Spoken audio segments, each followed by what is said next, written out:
This is a tutorial for the planning a wedding project option for Unit 2. So, spoiler alert, not really a spoiler alert, but I actually did this project, the example for it, right before my husband and I got married. And I had a wedding binder that I brought with me everywhere. Everyone made fun of me, but guess what? Went to the reception hall to pay my final, whatever for the reception stuff.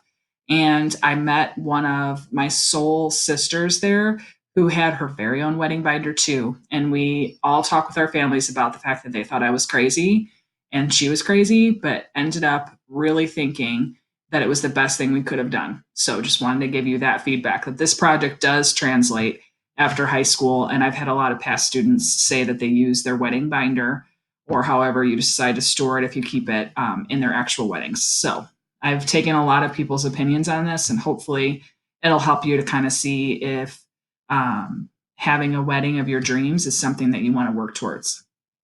So the first thing that you're going to do is you're going to fill out your rough plan. So you will click on this link, and it's your wedding brainstorm document.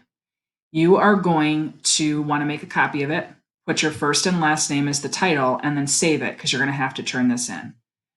So you'll go through who's getting married, whether it's you or you're planning it for somebody else. You can list some bridesmaids, or you can even, some people just put, I want to have 5 bridesmaids and 5 groomsmen, whatever it is. If you don't want anything else, you can always put, I'm not going to have that at my wedding. It can be as small or as large of a wedding as you want. Put the location, when you'll be having the wedding as far as the season, and then you'll choose if it's going to be semi-formal. So you'll have people in dresses and suits, but it's not required to be as formal as full ball gowns and tuxes. Informal is come as you may. So people can wear whatever. You're not really going to have a super formal setting. Think about how many people you want. Do you want 10? Do you want 50? Do you want 100? Do you know 300 people that you actually like? If you do, I congratulate you on that. Then summarize your wedding colors or your theme. So, for example, my brother just got married. Their theme, his wife said she wanted it to look like Dior threw up everywhere. So she was a little bougie. For my sister and her wife's wedding, they just did navy and coral. My wedding, we did the same. I had like a mint color and then like a ballet pink. So that was my overall theme. You can choose colors or a theme. Then you want to think about what you want your budget to be and list that here. Do you want to be under 10 grand? Do you want to spend 2 grand? Do you want to go to 20 or 40 grand and so forth?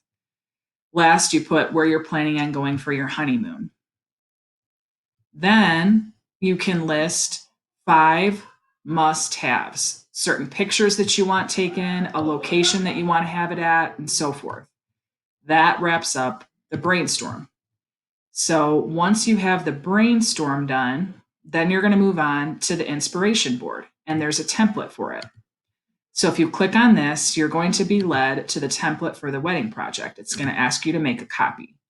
Then what you're going to be able to do is you'll see what I did, and then you can take my information out and put your information in.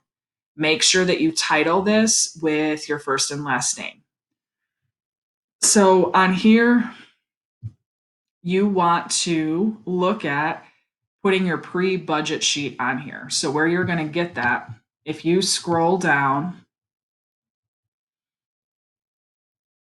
to the bottom, and sorry that it's at the bottom, it wouldn't let me put it at the top for some reason. You are going to list what you think you would spend on all of these things, and then you're going to total it up. So put whatever you think. There's no research required for the pre-budget. Once you finished it, you're going to go up here and you're going to make it say fit. Just kidding. You're going to say 50%. And then you'll be able to take a screenshot of this and copy and paste it right on your pre-budget slide. Then I have that document there. If you can't figure out how to do that, just make sure you fill it out so that I can see it at the end of this one. Either way is fine. If you don't put it on here, just make sure that you list it's on my main document. I will be coming at you with the second part of this tutorial here in a minute.